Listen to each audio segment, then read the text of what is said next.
Kita berdoa Bapak Ibu, Tuhan yang baik, terima kasih untuk pagi hari ini yang luar biasa.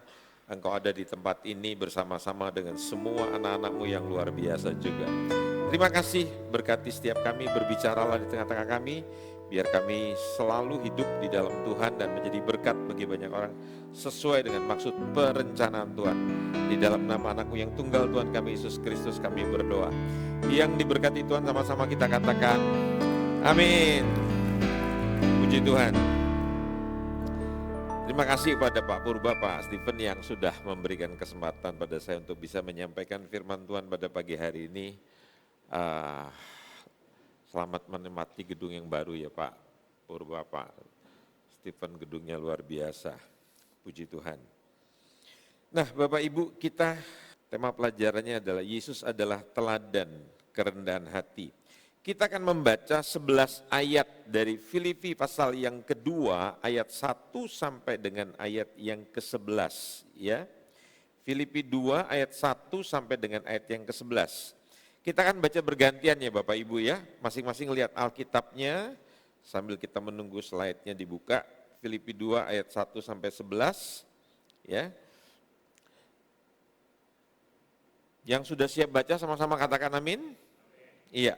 Saya akan mulai ayat ganjil, jadi karena dalam Kristus ada nasihat, ada penghiburan kasih, ada persekutuan roh, ada kasih mesra dan belas kasihan sama-sama.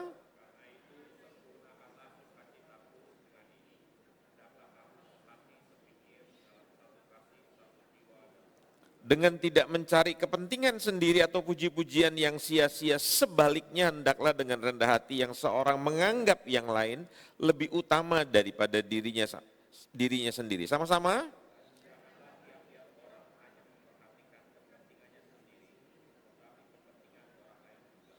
Hendaklah kamu dalam hidupmu bersama menaruh pikiran dan perasaan yang terdapat juga dalam Kristus Yesus. Ayat 6 sama-sama.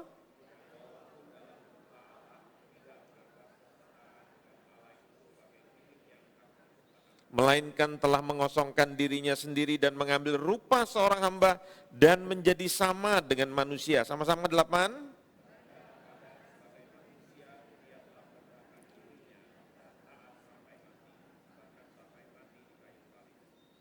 Itulah sebabnya Allah sangat meninggikan dia dan mengaruniakan kepadanya nama di atas segala nama. Sama-sama.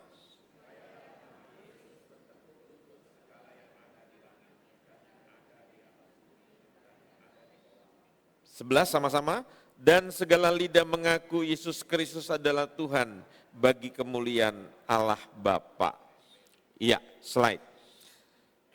Saudara-saudara, dunia itu mengajarkan bahwa kita itu hidupnya itu harus terus naik.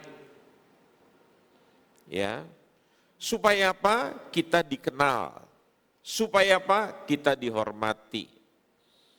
Jadi dunia itu sangat mementingkan nilai-nilai seperti demikian. Sedangkan Injil itu mengajarkan sesuatu yang berlawanan. Injil mengajarkan kita itu hidup harus turun, melayani. Kalau kita tadi dunia mengajarkan kita harus naik, orang melayani kita.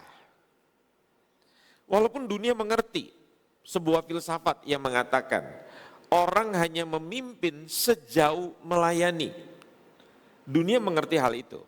Tetapi dunia lebih senang pemimpin itu akan dihormati ya kalau dia menjadi penguasa yang luar biasa, orang melayani dia. Jadi sekarang kita bisa lihat yang disebut pemimpin itu adalah sebanyak orang yang bisa melayani dia. Tapi Injil mengajarkan berbeda. Justru turun melayani.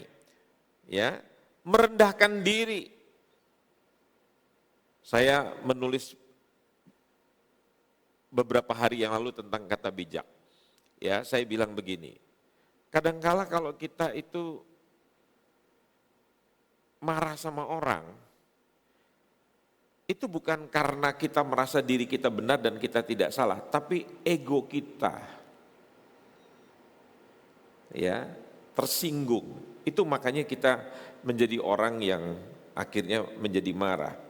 Jadi hari ini kita melihat Yesus adalah model kerendahan hati yang sejati. Ini pelajaran kita pada hari ini. Bagian yang pertama, silakan diklik. Jadi Injil itu adalah dasar dari kerendahan hati. Nah, ada banyak orang bertanya begini pada saya, Pak Purba, Pak Stephen. Kok gereja akhir-akhir ini jarang bicara tentang Alkitab katanya. Jarang bicara tentang firman, tapi lebih banyak bicara tentang Injil katanya begitu. Nah ini orang yang kalau nggak belajar kebenaran secara komprehensif tuh secara menyeluruh jadi pengertiannya itu jadi bias gitu. Alkitab itu kan isinya firman Tuhan. Bisa nangkep ya? Firman Tuhan itu kejadian sampai wahyu. Nah itu adalah isi daripada kitab suci, isi daripada Alkitab. Injil itu adalah bicara tentang Allah menyelamatkan manusia melalui pengorbanan anaknya yang tunggal, Yesus Kristus. Mati di atas kayu salib, kemudian dia bangkit. Lukas 24 ayat 27 mengatakan, seluruh kitab-kitab yang ditulis oleh Musa dan kitab nabi-nabi itu semuanya berbicara tentang aku, kata Yesus. Jadi perhatikan, saya coba simpulkan. Alkitab itu isinya adalah firman Tuhan. Tapi tema dari seluruh firman Tuhan itu bicara tentang satu, bicara tentang Yesus. Yesus yang bagaimana? Yang menyelamatkan manusia. Itulah kabar baik yang disebut evangelion atau dalam bahasa kitanya disebut Injil. Bahasa Bataknya gospel. Gitu kira-kira. Kan Yesus bilang, pergilah ke seluruh dunia beritakan Injil. Jadi apa yang diberitakan? Kabar baik bahwa Allah itu menyelamatkan manusia. Ya. Jadi saya sebut Injil adalah dasar daripada kerendahan hati. Ayat 1 sampai 4 tadi kita sudah baca. Janganlah, intinya begitu, janganlah melakukan sesuatu karena kepentingan diri sendiri. Slide. Jadi Paulus itu tidak mulai dari perintah, tapi dia mulai daripada Injil. Dia bilang penghiburan dalam Kristus, kemudian ada kasih, kemudian ada persekutuan roh. Jadi itu isinya Injil, supaya Bapak Ibu boleh nangkep. Jadi kerendahan hati bukan dibuat-buat, tetapi lahir dari hati yang sudah diubahkan oleh anugerah daripada Kristus. Jadi semakin orang mengalami anugerah, kemurahannya Tuhan, dia merasa bahwa dirinya itu adalah manusia yang paling berdosa. Billy Graham bilang begini, manusia kadangkala merasa dirinya lebih baik daripada yang sebenarnya yang dilihat oleh Tuhan. Kan kalimatnya kita suka bilang gini, sejelek-jeleknya saya masih lebih baik daripada Pak Purba. Ya orang jelek ini masih sadar dirinya jelek, tapi dia masih sombong, masih mengatakan sejelek-jeleknya saya masih lebih jelek Pak Purba gitu kira-kira. Jujur, banyak gak orang suka ngomong begitu? Seburuk-buruknya saya, tapi saya masih lebih baik lah. Gedung ini bisa ada karena pengorbanan saya, walaupun saya gak kaya-kaya banget, tapi kalau mau dilihat dari bagian keuangan, pasti saya pemberian yang paling besar lah. Jadi selalu orang yang merasa dirinya baik itu, kejatuhannya apa? Sombong. Seperti orang Farisi di dalam bait Allah itu loh, yang menghina orang pemungut cukai. Saya puasa seminggu 2 kali. Saya bukan seorang penjina, saya rajin bayar perpuluhan. Kan pemungut cukai itu hidup keuangannya kan gak jujur. Di satu sisi dia melakukan syariat agama, peraturan agama, tapi di sisi yang lain dia jatuh dalam dosa kesombongan.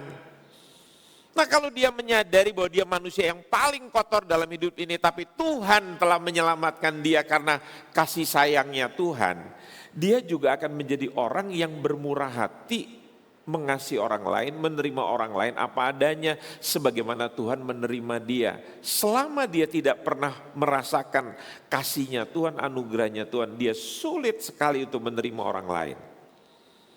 Bisa paham Bapak Ibu?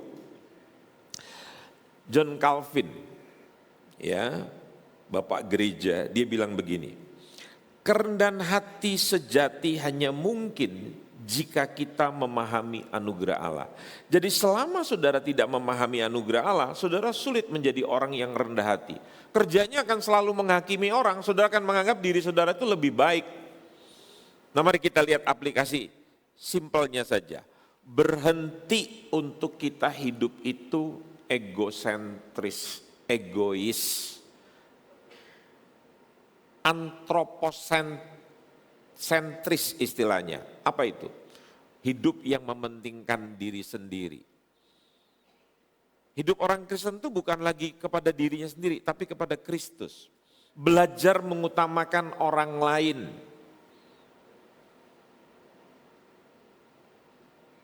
Saya ingat Pak Charles Yonan pernah diundang di sini Pak, beberapa tahun yang lalu, 2024. Beliau itu adalah pemegang saham pemilik daripada hotel Grand Melia yang di Kuningan sana. Ya. Dan komisaris dari beberapa perusahaan.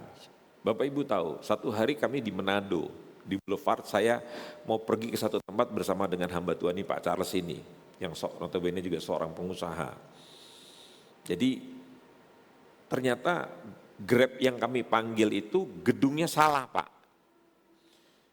Jadi kami mesti ambil mobil lagi, jaraknya itu tidak terlalu jauh. Di jalan yang sama tapi jalannya enggak terlalu jauh. Terus dia tanya, Pak ini gedungnya masih beberapa gitu. Ini kalau jalan siang begini nih panas di Boulevard. Kita naik apa? Saya bilang tenang, karena kalau naik Grab enggak ada yang mau. Bapak Ibu tahu, itu di jalan Boulevard itu ada banyak angkot Pak. Saya stop satu angkot yang kosong. Dan akhirnya saya naik di situ. Ya, di dalam angkot itu ada 2 penumpang. Saudara tahu, Pak Charles tanya, kita naik ini Pak? Iya, kenapa? Masalah? Enggak sih Pak. Ya, saudara tahu di dalam angkot itu penumpangnya 2 orang itu diam aja. Saya lantas mulai senyum. Pagi Bu, pagi Pak. Yang tadinya mereka kaku jadi tersenyum. Kita tidak bisa menghakimi orang kok orang itu enggak ramah pada kita. Jadi keramahan itu terjadi waktu kita menabur, memikirkan mereka. Bukan kita mengajak mereka untuk menarik diri pada diri kita. Begitu turun Pak Stephen, Pak Charles telepon istrinya. Dia bilang gini, lu tahu enggak katanya gitu. Gue diajak naik angkot. Terakhir gue naik angkot tuh waktu gue SMA katanya begitu. Kalau bukan yang ngajak gue pendeta besar, gue gak akan naik angkot. Nah gue berpikir pendeta besar aja mau naik, waktu itu memang badan saya besar Pak. Gak sekurus sekarang. Dia aja mau naik angkot, masa gue gak mau itu. Terus istrinya tanya, gimana? Ya lumayan lah, anget katanya begitu, kan gak ada AC-nya Pak. Gitu. Jadi saudara, kalau kita itu fokusnya bukan pada diri kita sendiri, kita itu bisa hidup dengan tenang. Setuju nggak? Tidak komplain. Ya, slide. Sekarang yang kedua, Yesus adalah teladan kerendahan hati. Hendaklah kamu menaruh pikiran dan perasaan yang terdapat juga dalam Kristus Yesus. Slide. Next. Saudara lihat belajar dari pribadi Yesus. Dia turun dari posisi yang tertinggi. Waduh dia tinggal di sorga. Nyaman Pak Stephen. Lantas mau turun. Itu kan bukan sesuatu yang mudah. Di televisi beberapa tahun yang lalu itu ada acara tuker nasib, tuker posisi. Ada orang yang rumahnya tinggal di rumah yang bagus, terus pindah ke rumah di dalam gang yang sempit, rumah yang tidak ada AC, yang kamar mandinya jorok, kehidupannya sangat betul-betul di bawah sekali.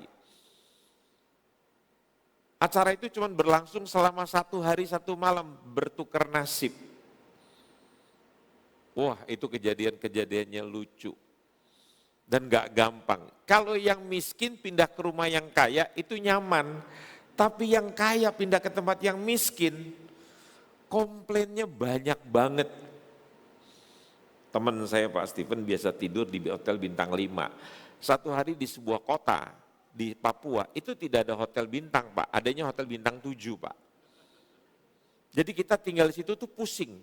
Dan losmen itu tidak melayani orang-orang yang biasa tinggal di hotel bintang 5. Jadi selama dia tinggal di situ komplainnya banyak dan komplainnya tidak dilayani karena memang pasarnya itu bukan untuk orang yang biasa itu di bintang 5 dan kota kecil itu tidak punya hotel berbintang. Kota kecil itu tidak punya hotel berbintang. Ya dia harus terima apa adanya. Bapak Ibu tahu, tidak ada AC di tepi pantai, Pak. Yang ada cuman begini, bunyi lagi. Itu kalau malam kayak film horor gitu. Dan Bapak Ibu tahu, teman saya seorang konglomerat mau nggak mau Pak tinggal di situ 5 hari 4 malam. Ya, saya cuma memberi ilustrasi supaya Anda membayangkan.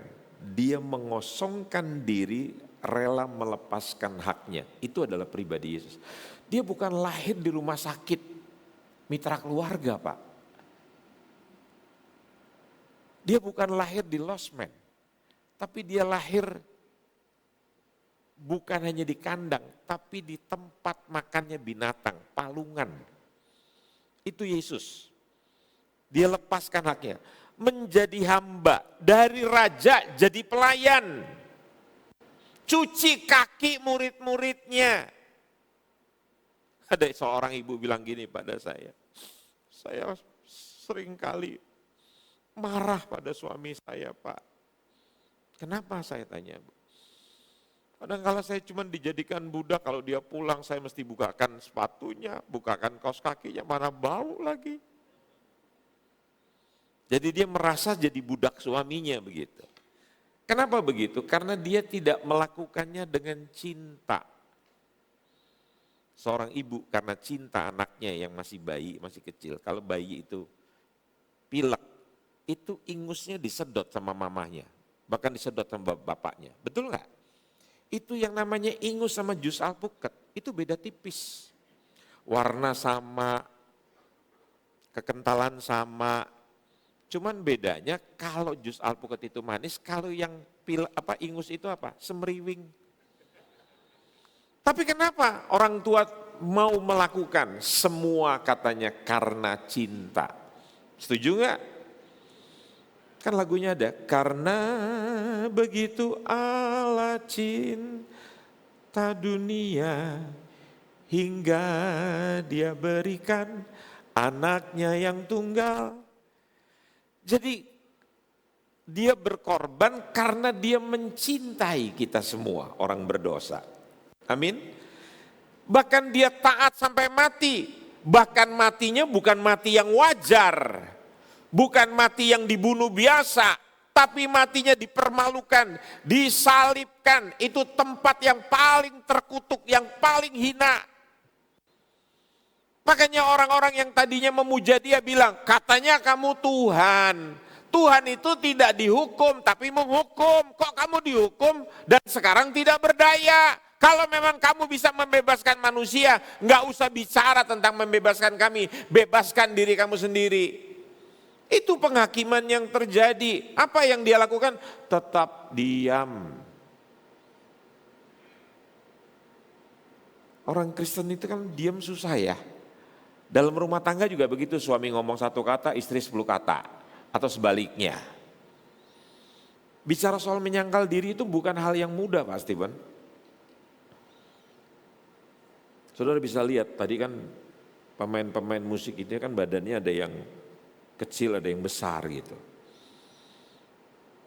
Pendeta-pendeta juga begitu. Tiap minggu bicara penyangkalan diri, tapi menyangkal untuk makan itu susah banget Pak. Maaf saya nggak nyindir ya, cuma nyinggung aja.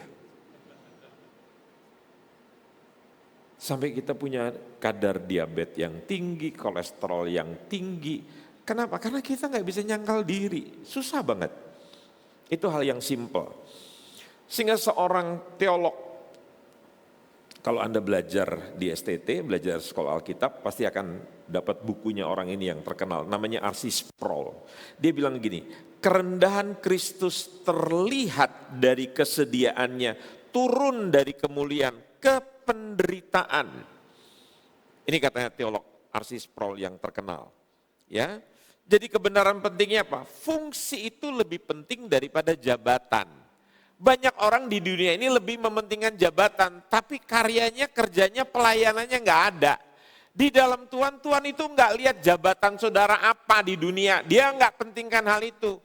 Tapi apakah saudara dalam hidup ini berfungsi? Setuju nggak?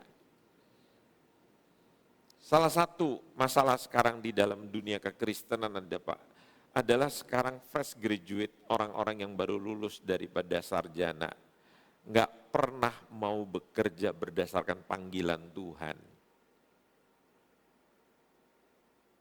Jadi banyak orang Kristen yang masih muda-muda ini yang mendrive, yang mengendalikan hidupnya itu bukan purpose-nya Tuhan, tujuannya Tuhan. Tapi apa? Uang. Saya suka ngomong di kampus-kampus, saya suka bilang gini, ayo kalian yang sudah jadi sarjana sebentar lagi mau diwisuda, kasih 1 tahun buat Tuhan, buat Indonesia. Pergi, jangan jadi orang muda yang pengecut. Pergi ke daerah-daerah, kalau kalian jadi dokter, minta dokter praktek di kampung-kampung di daerah-daerah yang terpencil. 1 tahun saja minimal. Dan tahu Pak Stephen, dari laporan di Papua, di NTT, di daerah-daerah Kristen, tenaga-tenaga muda yang paling kuat militan itu bukan orang Kristen. Belum sampai 1 tahun mereka sudah check out. Alasannya apa? Susah sinyal, nggak ada fasilitas. Tapi yang begini Pak, itu jauh lebih militan. Apa yang merusak mental orang muda? Pengajaran dalam gereja. Yang selalu mengatakan orang Kristen itu kalau diberkati Tuhan uangnya pasti banyak. Tidak boleh hidup kekurangan.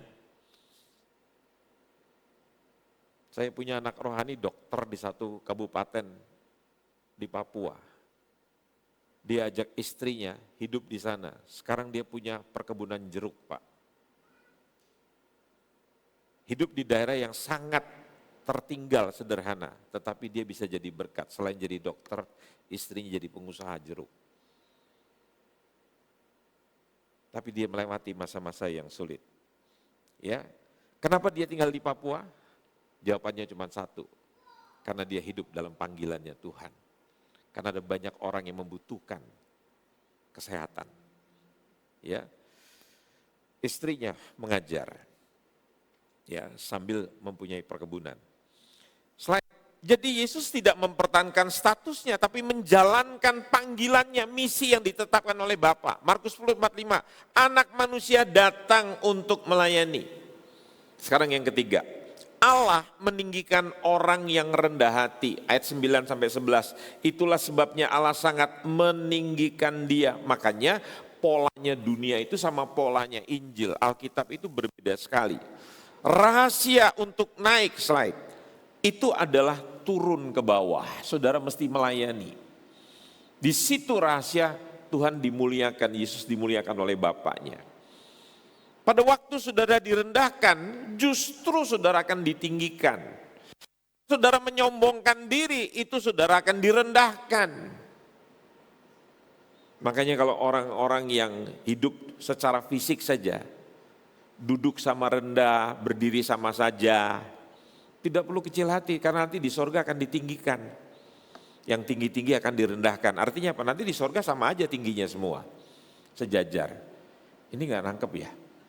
Saya cuma memberikan penghiburan pada orang-orang yang pendek secara fisik. Kan kadang-kadang suka rendah diri begitu. Yang pendek nanti akan ditinggikan, yang tinggi akan dipendekkan, kan gitu kira-kira. Jadi artinya apa? Sama. Ya. Jonathan Edwards, Bapak gereja di abad ke-18, Saya sedikit mengomentari Jonathan Edward. Pak Stephen, Pak Purba, Jonathan Edward itu kalau khotbah tidak menarik. Dia kalau khotbah baca, Pak. Tetapi yang luar biasa, walaupun dia membaca teks, setiap dia berkhotbah menantang orang, ada begitu banyak orang-orang yang terima Yesus pada waktu itu. Ini sejarah gereja. Bapak Ibu mikir Paulus itu khotbahnya bagus. Paulus itu bukan seorang pengkhotbah yang orator gitu. Saya percaya Pak Purba khotbah, Pak Stephen khotbah, belum pernah bikin jemaat tidur lantas jatuh mati gitu Pak. Paulus khotbah bukan hanya bikin jemaat tidur, tapi jemaat itu sampai akhirnya jatuh mati. Namanya Titikus Pak. Jadi artinya apa? Khotbahnya itu tidak menarik, makanya Paulus bilang, saya itu berkhotbah tidak pakai kepintaran, tapi dengan petunjuk roh. Nah hari ini kan banyak pengkhotbah yang pintar bicara.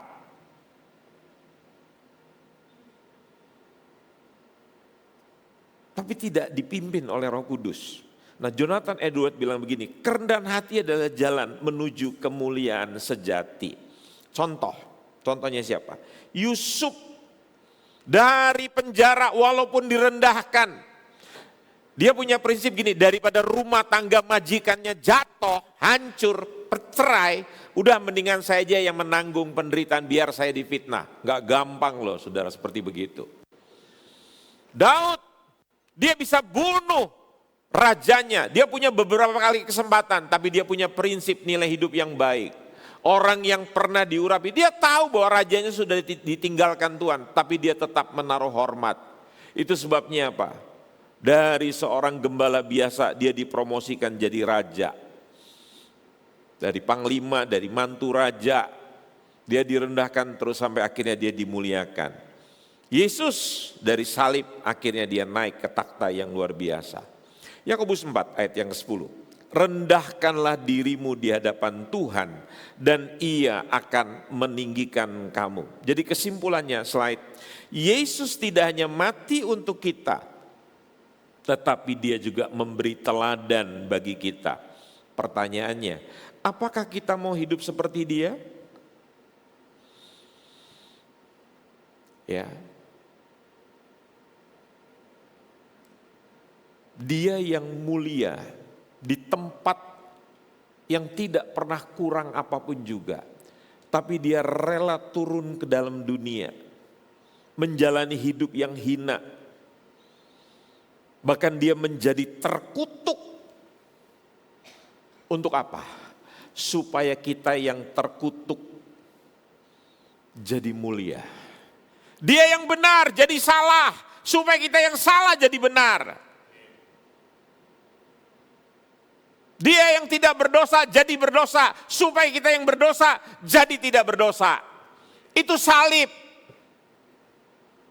Kalau saudara pakai kalung salib, saudara mesti mengerti makna salib itu. Di salib itulah terjadi sebuah pertukaran. Itulah Injil. Yang saudara perlu kasih tahu pada diri saudara setiap hari dan saudara mesti kabarkan kepada orang lain. Sama seperti kalau saudara makan bakso yang enak, saudara foto, lantas saudara share, itu namanya bersaksi. Tidak perlu pakai sistematika apa, sederhana saja. Saya dulu cerita pada bapak ibu saya, pada adik-adik saya, pada pembantu-pembantu saya, cuman cerita. Dan pada waktu saya masuk dalam pengadilan agama Pak Stephen, saya ditanya berapa banyak yang diberikan oleh para kafirun itu, kafir itu. Supermi, zaman itu belum ada Indomie Pak, baru ada Supermi. Saya bilang tidak ada. Orang-orang itu memberikan saya supermi. Kenapa kamu bisa jadi murtad? Karena saya mendapatkan hidayah, itu yang saya bilang. Sesimpel itu saya bersaksi. Saya cuma bilang, menurut Pak Hakim yang mulia, kalau dulu saya jahat dan sekarang saya berubah karena seorang nabi yang kita percayai. Setelah saya mengikuti dia, hidup saya berubah. Apakah itu pekerjaan setan?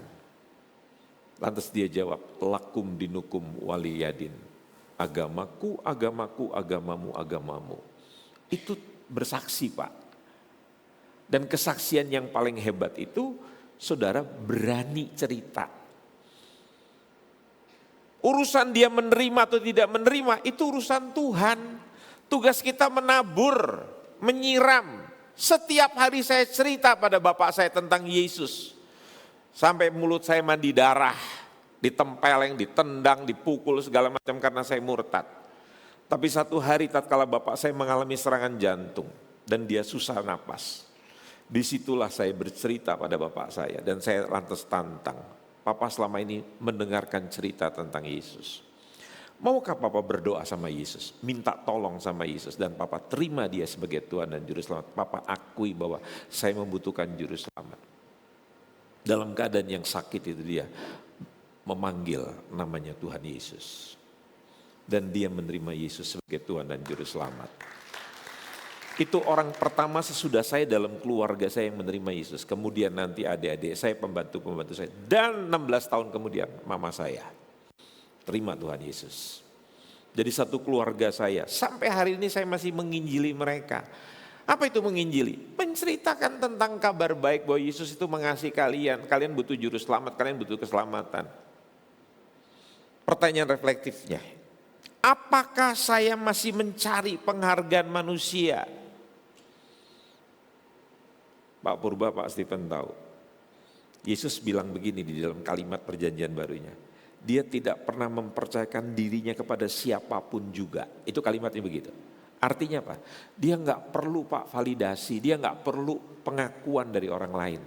Pengakuan dari bapaknya waktu dia keluar dari air baptisan itu. Inilah anakku yang kukasih, kepadanya aku berkenan. Itu sudah cukup Pak.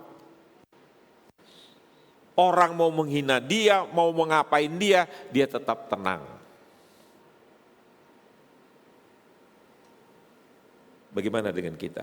Yang kedua, apakah saya sulit sekali merendahkan diri? Siapa di sini yang suka berdoa? Tuhan jadikan saya orang yang sabar. Kesabaran itu hanya terjadi kalau orang itu rendah hati. Kalau dia nggak rendah hati nggak mungkin sabar Pak. Dan kesabaran itu hanya bisa terjadi lewat persoalan, lewat kesulitan. Tuhan ajarkan saya rendah hati, ajarkan saya sabar. Keluar, masuk ke jalan raya situ, tiba-tiba ada yang motong. Saudara bilang setan. Terus saudara sadar, kok saya nggak sabar ya? Itu kurikulumnya Tuhan untuk mengajar saudara jadi makin sabar. Jadi sabar itu tidak dihasilkan dari doa. Ada banyak orang yang berdoa, sabarnya nggak itu. Kenapa? Karena setiap penderitaan dia tolak. Kan dia selalu bilang, Tuhan kalau ada pencobaan, lalukan. Berikan itu aja pada Pak Purba, jangan pada hambamu Tuhan. Setiap kesukaran yang saudara alami itu merupakan cerminan apa yang ada di dalam hati saudara. Kalau hati saudara adalah untuk Tuhan, maka semua musibah yang terjadi, saudara tenang. Siapa yang menjadi Tuhan saudara? Tuhan atau berhala? Kalau yang menjadi Tuhan itu berhala, begitu uangmu hilang, engkau di scam uangmu, dicuri uangmu, engkau marah. Teman saya Pak, 40 miliar di sebuah asuransi pemerintah. Sampai hari ini tidak jelas uangnya. Nggak kembali sekian tahun. 8 miliar di sebuah usaha yang lain lagi. Hilang Pak. Sekarang apa? Sakit kepalanya, sudah berobat kemana-mana. 5 tahun ini sudah berobat. Ke Jepang, ke Amerika, ke Australia, ke Singapura, ke Pineng.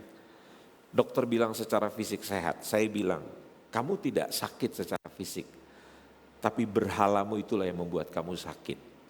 Artinya apa? Bukan Tuhan yang menjadi Tuhannya, tapi berhala. Itu menjadi sandaran hidupnya, makanya dia stres.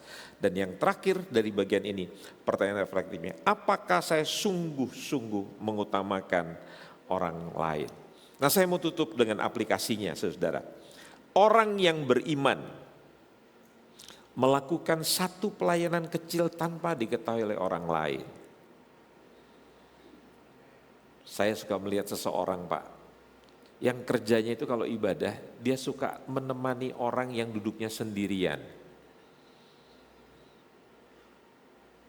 Jadi kalau saya perhatikan orang itu, ntar dia duduk di situ, ntar dia pindah di situ. Nggak kayak kita kan, kalau kita duduk ini kan setiap minggu kaflingnya tetap gitu ya. Bahkan kalau ada orang yang menduduki tempat kita, kita selalu bilang, pindah atau gue tengking loh, kan gitu kira-kira. Ya, nggak bisa pindah. Tapi teman saya ini Pak, dia selalu pindah-pindah tempat. Saya tanya, misi kamu apa? Menemani orang yang datang sendirian. Diajak ngobrol. Banyak orang seperti begitu ya. Ya, dan problem orang-orang tua yang datang pada pagi hari ini itu adalah apa? Semakin tua semakin sendiri. Bapak Ibu yang hidup sama anak-anak sekarang puji Tuhan, tapi nanti kalau anak-anak sudah pergi berkeluarga, percayalah, mereka tidak akan terlalu memikirkan Anda. Yang dipikirkan apa? Keluarganya mereka. Makanya yang masih punya pasangan, baik-baiklah sama pasangan. Dan saya selalu mengatakan pada para pria, sebaiknya kalau nanti dipanggil Tuhan, Anda dulu yang dipanggil Tuhan bapak-bapak. Jangan istrinya dulu. Kalau istrinya dulu jadinya seperti saya, susah Pak 5 tahun ini. Begitu. Ya. Tapi saya tetap sendirian. Yang kedua, mendengarkan orang lain tanpa ingin menang sendiri. Konselor yang hebat itu dilatih hanya untuk mendengar. Kerjanya begini, Jadi perasaan ibu gimana? Dia cerita, gitu ya Bu ya. Seorang konselor itu bukan banyak-banyak mengarahkan. Makanya bapak-bapak kalau mau jadi pendamping yang baik buat istri, kalau istrimu lagi berkeluh kesah, lagi cerita, dengerin aja. Dia cerita lucu, ketawa, walaupun gak lucu, ketawa. Dan nanti begitu dia selesai cerita, percayalah wanita yang ajaib ini akan selesai dengan sendirinya. Tanpa diberitahu 3 cara untuk menghadapi masalah, 2 cara untuk, gak usah, dengerin sampai selesai. Nanti begitu dia selesai cerita, dia akan selesai dengan sendirinya. Itulah kita nyanyi si perempuan. Ya, ajaib dalam hidupnya dia. Dan bagian yang keempat, apa katanya? Berbincang, yang ketiga, dengan orang yang sederhana. Belajar men-touch driver, pegawai, orang-orang yang rendah.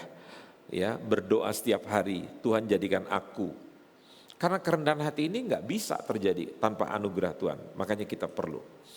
Sebagai penutup, dunia meninggikan orang yang besar, tetapi Tuhan meninggikan orang yang rendah hati.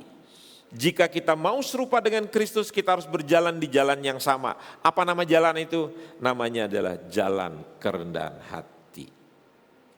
Amin. Dan yang paling terakhir di situ adalah bukan GBI Pak, tapi GBU. God bless you. Gitu kira-kira. Yuk kita berikan tepuk tangan buat Tuhan yang luar biasa. Haleluya. Kita berdiri yuk, Bapak Ibu, kita berdoa supaya Tuhan menolong kita semua, memampukan kita untuk menghidupi firman yang sudah Dia berikan pada pagi hari ini. Saya minta kunci.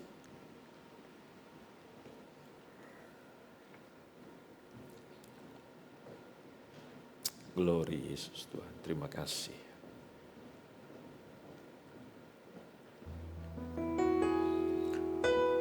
Ku telah mati dan tinggalkan cara hidupku yang lama, semuanya sia-sia dan tak berarti lagi. Hidup ini ku letakkan pada mezbamu ya Tuhan. Jadilah padaku seperti yang Kau pilih. Ibu Bapa, kekasih-kekasih Tuhan yang luar biasa, seraya kita membuka tangan kita atau melipat tangan kita atau mengangkat tangan kita sesuai dengan cara doa masing-masing. Marilah kita sejenak berkontemplasi, merenungkan firman yang barusan kita dengar. Selama ini kita sering marah, selama ini kita sering tersinggung. Bukan karena kita merasa diri kita benar, bukan. Tapi karena ego kita tersinggung. Kita ingin dihormati, kita ingin dilayani, kita ingin selalu menjadi orang yang nomor satu. Orang harus tahu siapa saya. Kalau orang salah memanggil kita, kita marah. Kalau kita sadar bahwa kita adalah seorang hamba, kita melayani orang lain, kenapa kita mesti tersinggung tatkala orang tidak menghargai kita? Itu cara Tuhan untuk kita belajar menjadi pribadi-pribadi yang rendah hati. Mari berdoa, Tuhan, tolong saya, ampuni saya. Biar saya menjadi orang yang lebih humble. Mau mengalah dengan pasangan saya, mau mengalah dengan anak-anak saya, mau mengalah dengan orang tua saya, mau mengalah dengan ipar-ipar saya, mau mengalah dengan mertua saya, bahkan mau mengalah dengan lingkungan saya. Apa artinya saya menang kalau pada akhirnya melukai orang lain? Kenapa saya tidak lebih suka menderita, orang lain diuntungkan, tapi mereka bisa melihat Kristus dalam kehidupan saya? Tuhan, tolong setiap kami, mampukan kami untuk kami menghidupi firman-Mu. Berkati setiap umat-Mu. Glory Yesus Tuhan.